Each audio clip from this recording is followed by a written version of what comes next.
మాము ఒకసారి ఇటు వస్తాము.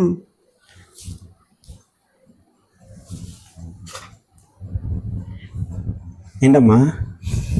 ఆదికాండము 1:1లో దేవుడు అనే పదము, ఎలోహిం అనే పదము ప్లూరల్ వర్డ్ అమ్మము. చాలా మంది ప్లూరల్ వర్డ్ అంటున్నారు. నేను హిబ్రూలో కూడా సెర్చ్ చేశాను, ప్లూరల్ వర్డ్ అని వస్తుంది. అవును, కరెక్టే. అది దేవుడు అనే పదము అక్కడ ప్లూరలే ఉపయోగించాడు. ఇప్పుడు ఈ డౌట్ ఏంటి అక్కడ? అంటే ఎక్కువ మంది దేవుళ్ళు ఉన్నారు. దేవుడు ఒక్కడే అంటున్నారు కదా, మరి ప్లూరల్ వర్డ్ ఎందుకు అక్కడ ఉపయోగించారు అనేది. ఓహో, అదా నీ డౌట్. ఓకే, నేను దీనికి క్లారిటీ ఇస్తాను. టైం ఉంది ఇప్పుడు నీకు? ఓకే, ఒక్కసారి ఆదికాండం తీయి. అక్కడే మనకి ఏ సందేహం వచ్చినా సరే మనం చేయాల్సిన పని ఏంటంటే జవాబు అక్కడనే దొరుకుద్ది.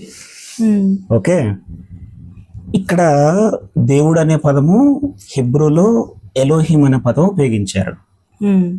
ఎలోహిం అంటే హిబ్రూలో బహువచనం అది. అయితే హిబ్రూలో భాష శైలి అనేది ఎలా ఉంటుందంటే దాన్ని ప్లూరల్ ఆఫ్ మెజెస్టీ అంటారు అనమాట.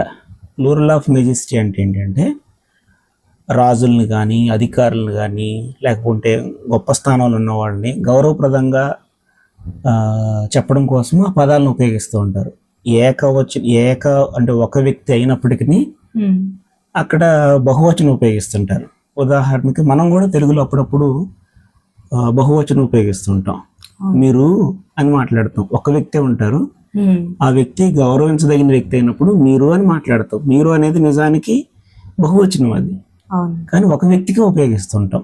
అలానే హిబ్రూలో కూడా ఎలోహిం అనేది బహువచనమే అయినప్పటికీ ఒక్కరిని సూచించడం కోసము ఉపయోగించారు.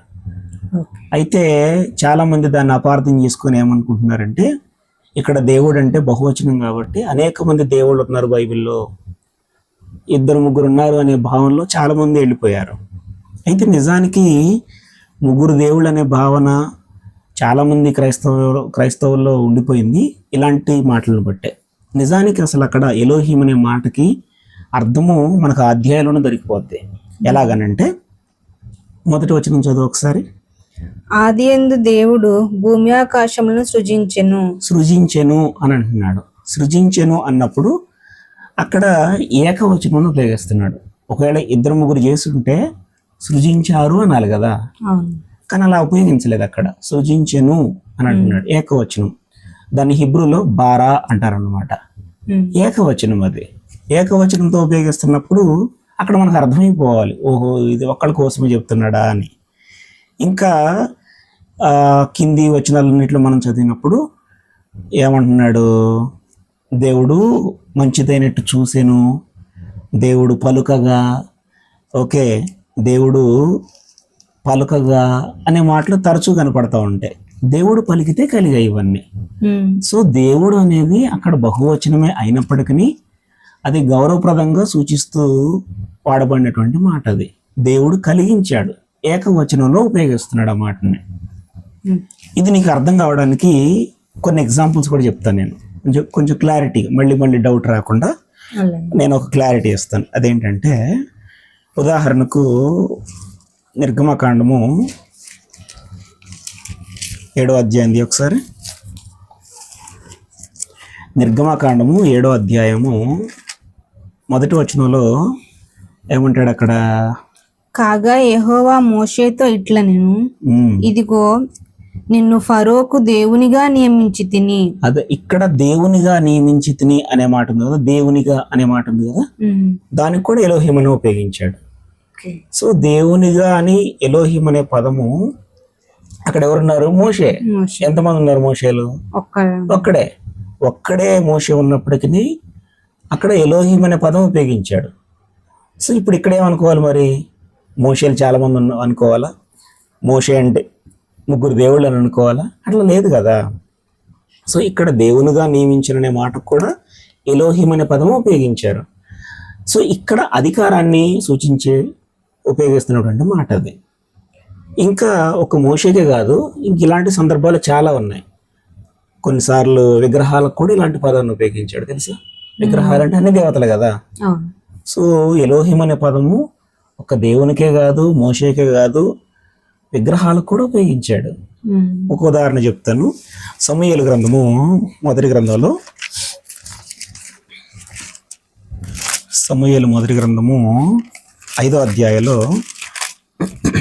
ఇక్కడ ఫిలిస్తీన్లకు ఒక దేవత ఉంటుంది. ఆ దేవత పేరు దాగోను. ఓకే, 5వ అధ్యాయంలో ఈ దేవత దాగోను అంటాడు. 7వ వచనం చూడు. అష్డోదు వారు సంభవించిన దాన్ని చూచి ఇశ్రాయేలీల దేవుని హస్తము మన మీదను మన దేవతయగు దాగోను మీదను బహుభారముగానున్నదే. చాలు, ఇక్కడ దాగోను దేవత గురించి చెప్పాడు. ఇక్కడ కూడా ఎలోహిం అనే పదము ఉపయోగించాడు. మరి ఇక్కడ ఎలోహిం అంటే దాగోను దేవత అనేది ఒక్కటే, కానీ దాగోను దేవత కూడా ఎలోహిం ఉపయోగించాడు. సో అంటే ఏం అర్థం కావాలి? ఆ గౌరవప్రదంగా ఉపయోగించేటువంటి మాటల్లో విగ్రహాలకు ఉపయోగిస్తారు, అధికారాన్ని పుచ్చుకున్నటువంటి మోషేకు ఉపయోగిస్తారు, దేవునికి ఉపయోగించారు. ఇలా అంటే మనము సందర్భంలో ఏముంది అన్న దాన్ని బట్టి ఆలోచన చేసుకోవాలి. అంతేగాని ఇప్పుడు ఆదికాండము ఒకటి చదివేసి సో ఆదికాండంలోనే 3 దేవుళ్ళు ఉన్నారనే ప్రతిపాదనకి రాకూడదు. మనం ఆదికాండంలో ఎలోహిం అనే పదం ఉపయోగించారు కాబట్టి ఈ అనేక మంది దేవుళ్ళు అన్నారనే అభిప్రాయానికి మనం రాకూడదు.